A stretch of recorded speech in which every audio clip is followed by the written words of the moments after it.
Youngest kid doesn't have school for Christmas break.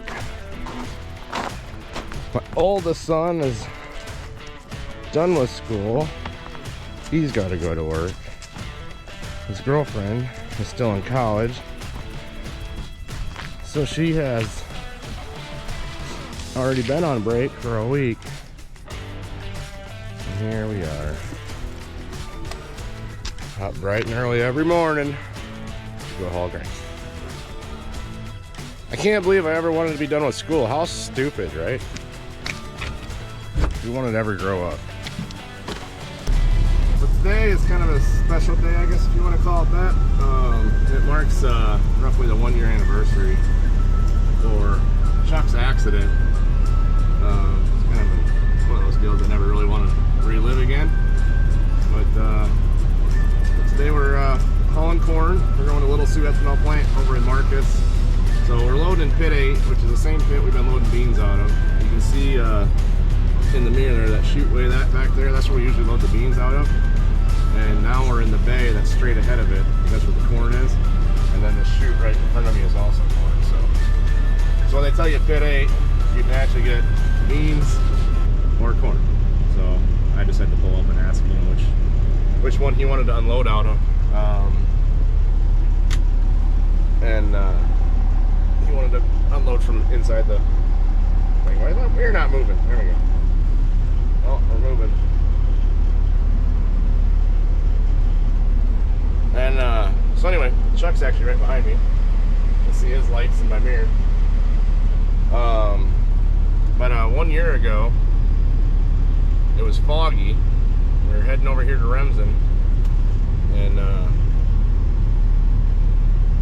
his truck that he had back then was black and blue. So if you've seen the video prior to this, I was talking that he's got that fire engine red and the black Peterbilt 579. So the truck he has now, we actually purchased from the, well, I didn't, but the trucking company, Horseman's, purchased that one from the same people he had bought the last one from. So it's the same paint scheme, just 2 different colors. Yeah, but so it was really foggy, and he ended up getting T-boned. The lady ran a stop sign just out here out of town.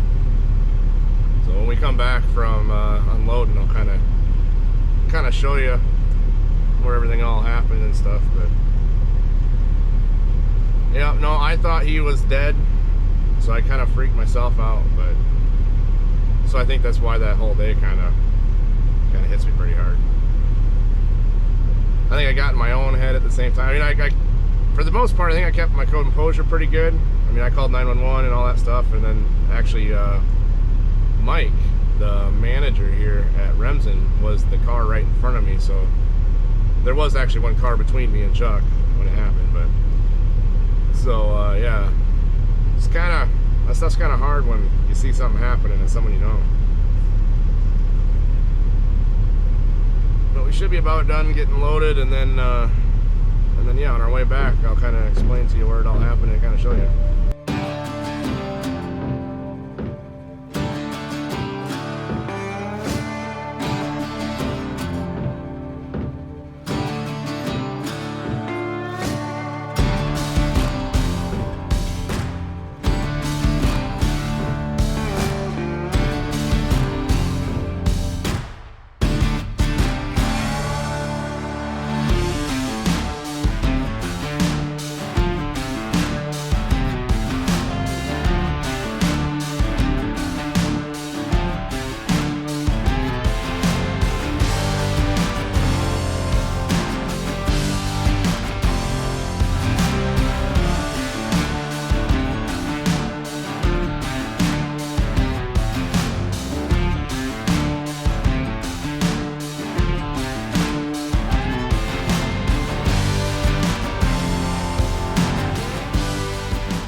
Intersection coming up here is right where Chuck had his accident. Like I said, it was like 6:40 in the morning. It was dark, and it was really foggy. We were contemplating on whether or not we should wait for the sun to come up, see if the fog would lift. But a lady right here on the left over here, where this car is coming up, she blew that stop sign, and I never even seen the vehicle. All of a sudden, Chuck went flying over to this Remsen sign in the ditch.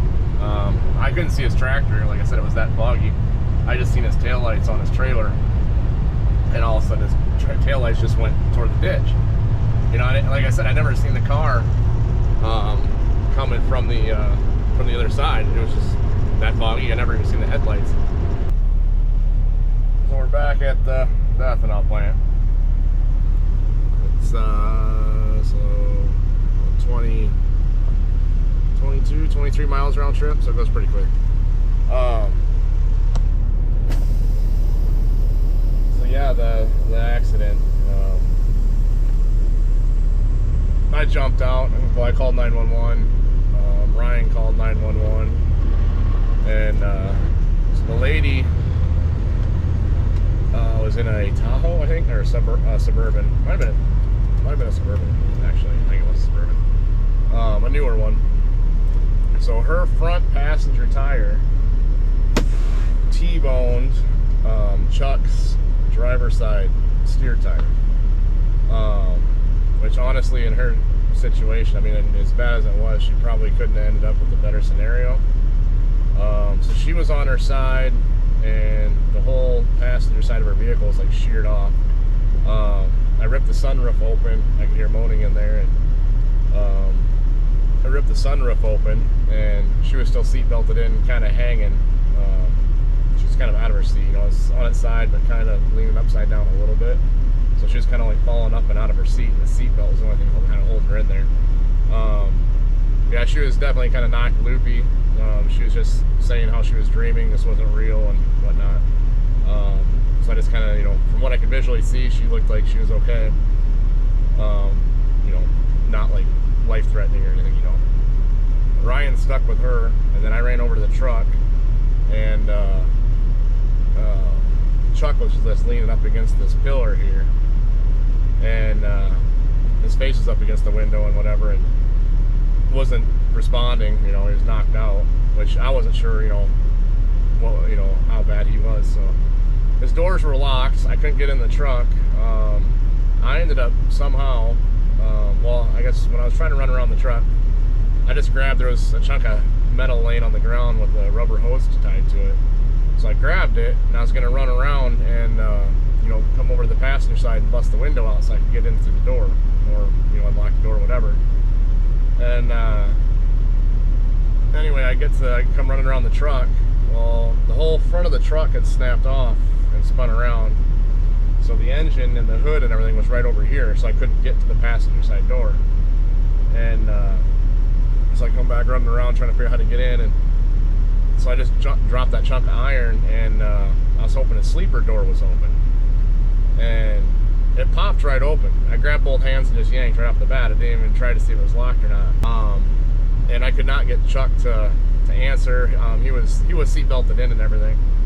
But I couldn't get Chuck to answer. I was checking for a pulse, checking to see if he was breathing. And the low air alarms and everything were going off in the truck, so I couldn't really hear. And so I was turning the key off, trying to get everything to shut up in the truck. And yeah, like I said, I couldn't find a pulse. I couldn't tell if he was breathing or not. And so I was kind of just like sat in the passenger seat staring at him, thinking like, you know, he's gone, you know. And my thought was he just hit his head hard enough that was just lights out, he was done. And anyway, and then Caden, the other young kid, he pops up and pulls over, and he comes running to the outside, and then all of a sudden Chuck just grabs his steering wheel and sits forward, and he's like, oh! And he's like looking around, he looks at me, and he's like, well, how did you get in here? And he's looking over the steering wheel, and he's like, where are we? And I'm like, you were in an accident, Chuck. And, you know, at that point, you know, I knew he was okay. He was just knocked out. So I was kind of laughing. I'm like, you're okay, Chuck. I'm like, you're just knocked out. I said, you were in an accident. And he's like, oh. And he sits back in the seat like this and like kind of like relaxes, puts his head back down. And then all of a sudden he jumps up, grabs the steering wheel. He looks at me and he's like, whoa, where are we? It reminded me of the movie 50 First Dates. I think we did this a dozen times. Like he would ask where I came from, ask where we were, you know, whatever. So we were kind of laughing, but I mean, he was okay. And so anyway, ambulance and stuff gets there. We get Chuck out. and he wasn't coming out very easy. He, as soon as we were trying to get him leaning over onto the stretcher, he'd grab me by the collar and start, you know, like choking me and stuff because he didn't want to go out of the truck. So anyway, we ended up getting him out, and you know, like adrenaline kind of does some funny things. So that little chunk of iron that I found that I was carrying around by a rubber hose, it was the power steering pump. And if you've ever replaced one of those on a truck, those things are like 100 pounds. So I just happened to grab that thing. I was running around, you know, with that in my hand like it was nothing. And then we were kind of closing up the sleeper door and whatnot. And Caden asked, he's like, well, how'd you get in? And I told him, I just opened up the sleeper door. And then not even really kind of thinking, like when you lock the doors, the sleeper door's locked. Well, anyway, when I grabbed the sleeper door, like I said, the adrenaline must have been going. I ended up breaking the latch off the sleeper door, and it, like I said, I thought at the time that it popped open real easy, so it wasn't locked, but it was locked. So for probably the next 2 weeks after that whole deal, my wrist and my fingers and knuckles hurt so bad. So I don't know if it was just gripping that rubber hose and running around or grabbing that door latch or what, but my hands hurt really bad for like I said, probably about 2 weeks after the whole deal.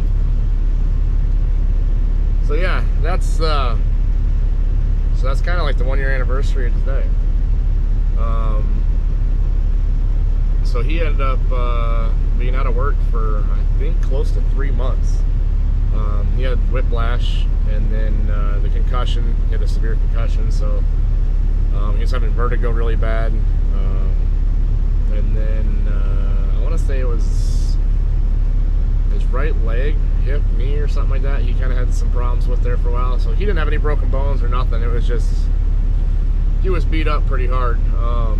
And the lady that hit him, she ended up with 2 broken wrists and a shattered knee, if I remember right. So she had, I don't know, I never really heard how she ended up turning out, but she had quite the recovery going on for her too. But she ended up definitely getting the worst case, or the worst scenario, or worst outcome out of the two, I guess. But I shouldn't say she had worst case scenario. She had like best case scenario. Like we were talking, if she would have been, you know, a few feet further, she would have been in front of his truck. And then, you know, or if she would have missed the tractor, she would have, you know, he had a hopper. Thank God he was unloaded. You know, we were going to get loaded. Otherwise, you know, she could have went underneath the hopper.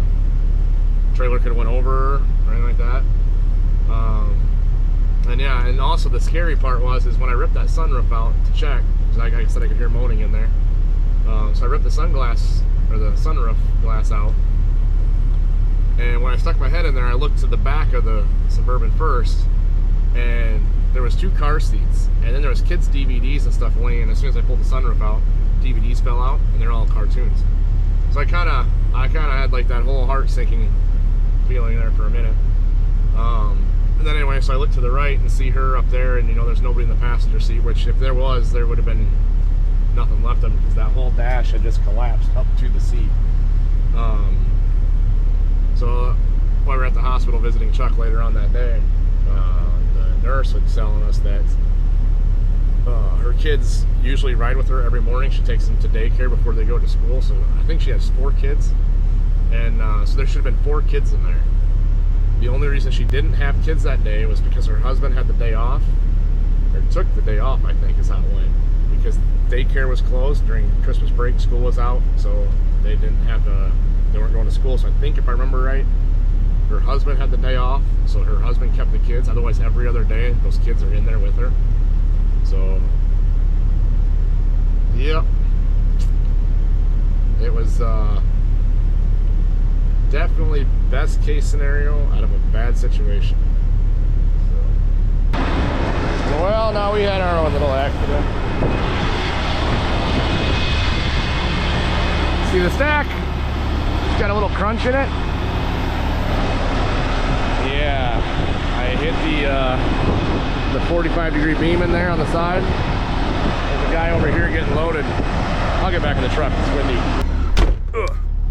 there's a guy loading beans right here where I'm at.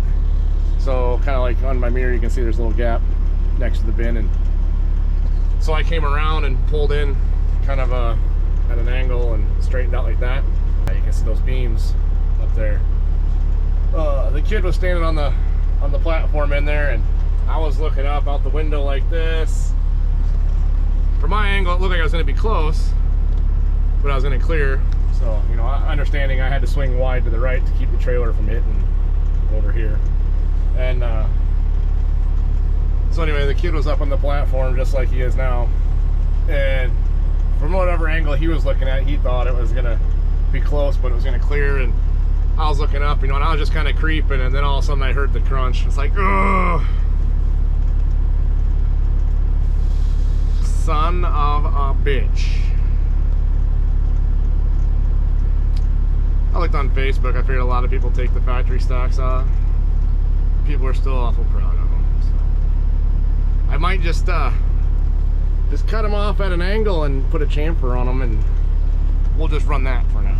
And then maybe in the springtime, we'll get some actual stacks put on here and a new white pipe. Friday before Christmas is not a good day.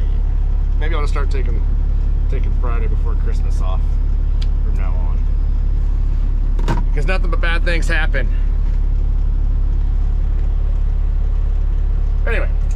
Anyway, we've got 1, 2, 3, 4 loads hauled in, and we're getting loaded. Slide. Getting ready to get loaded with number 5, and it's 11:30. I don't think we're gonna make our 10 loads. I think we're gonna get our 9. There's been a little bit of a lineup here with all of us hauling. There's always about one truck, so you get held up for about 5 minutes here. But the nice thing is these corn dumps go really fast, so it goes twice as fast as beans. And then at the ethanol plant, I was telling you how the fast pit was really fast. The fast pit is not so fast. You can dump really fast, but then the corn piles up and stays above the grate, so the scale doesn't zero back out to your empty weight. So you gotta stand there for like 5 minutes and watch the scale slowly drop. So that's kind of the problem there. But all right, he's full. We're next. Gotta keep my window down. Kind of sucks when I have the window up like that. Oh, I can see it in the camera, but not in person. The reflection off the glass is really bad right where he's standing, so I can't see it. And when I just rolled the window up in the back of the camera, I could see right through the mirror just fine. Tricky stuff, I tell you. You can't even see him. He'll stick his arm out between 2 of them white beams and wave goodbye to them. Yeah, you can see those 45-degree guts in the center. One of those is what got me. All that to save 5 minutes.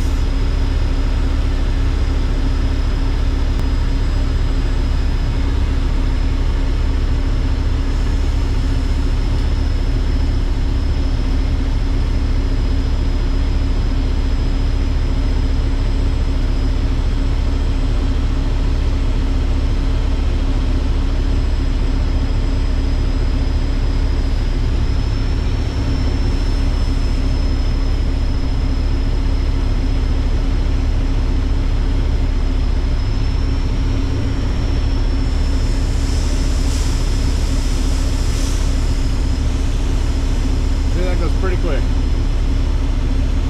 Oh, and we find ourselves in a race against the clock again. I was hoping to get 10 loads in today. I didn't think I was even going to get close. And I looked at my scale tickets, and it's been a 1-hour round trip for every load. And I scaled out at 258. And I scaled out at 158 on the load before. So I kind of made the gamble. I ran to Remsen. I'm grabbing one more load, and they loaded me quicker than they have all day today, and now it's only 3:25. It's 7 miles to go, so we're going to get our 10 loads in today, which I can take that money and put it right back into the stack. Oh boy. Like I said, I think I'm just gonna pull the stack off this weekend probably, and probably just gonna cut the tops off of them for now until I get new stacks on them in the spring. But now I gotta decide whether I'm gonna do a flat top or if I want to do a chamfer style. And the whole point of me turning them outwards, like I did, you can see, you know, you see that video. I turned them at a 45-degree outwards. Number one, I kind of like the look a little better. I don't like them straight back. I don't know, just personal preference. But when I'd wash the truck and I'd get some water in the exhaust pipe, I'd fire the truck up and blow the soot water straight back onto the sleeper again. So now I'm afraid that I'm gonna have that problem all over again.